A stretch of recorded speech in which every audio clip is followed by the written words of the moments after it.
सहारा जंगल में जैसे ही सुबह का सूरज तुलू हुआ, टूनी चिड़िया जो कि सो रही थी जल्दी से उठी।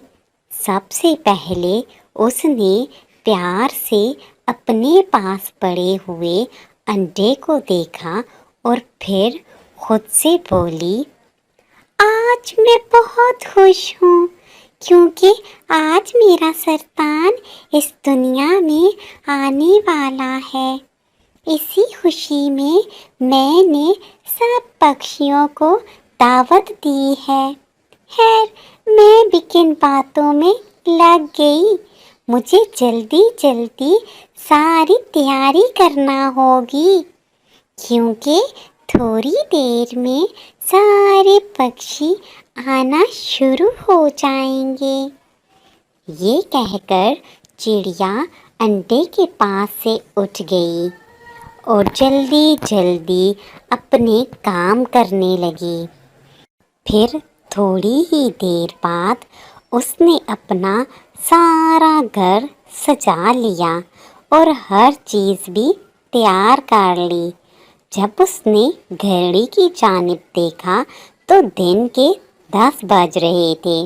वो खुद से बोली, अब मुझे आराम से अंडे के पास बैठ जाना चाहिए क्योंकि सारे पक्षी आने ही वाले होंगे।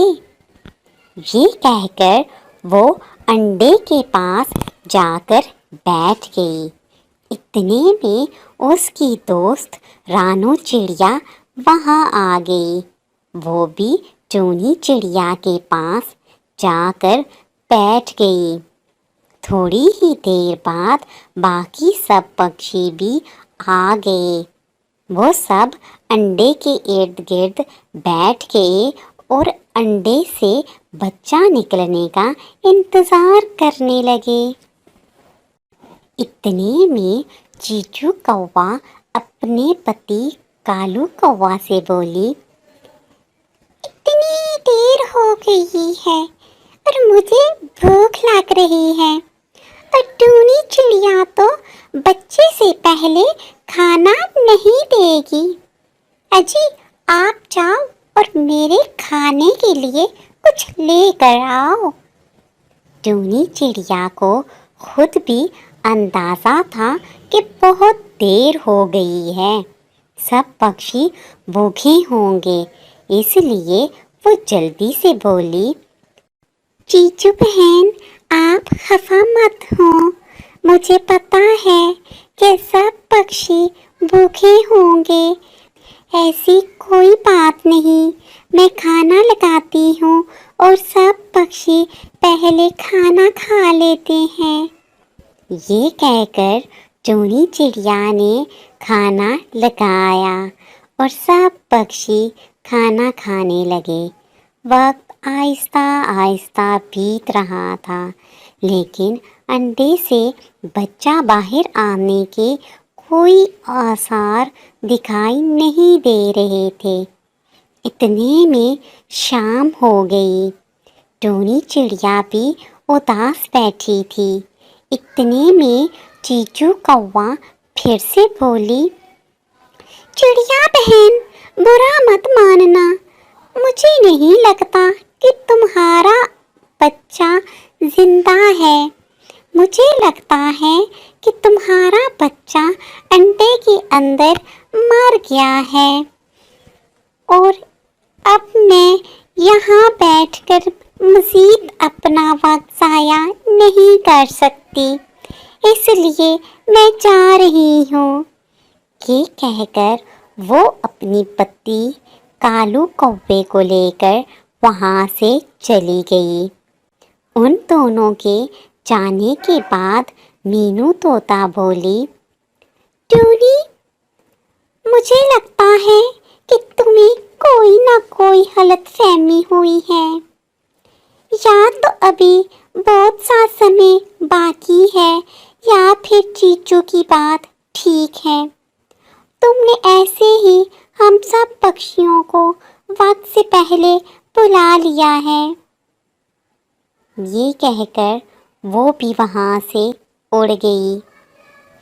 مینو طوطا کے جانے کے بعد لاڈو چڑیا بولی، ٹونی یہ سب ٹھیک کہہ رہی ہیں، مجھے لگتا ہے تمہارا بچہ انڈے کے اندر مر چکا ہے، اس لیے تم بھی آرام سے سو جاؤ، اب پریشان ہونے کا کوئی فائدہ نہیں۔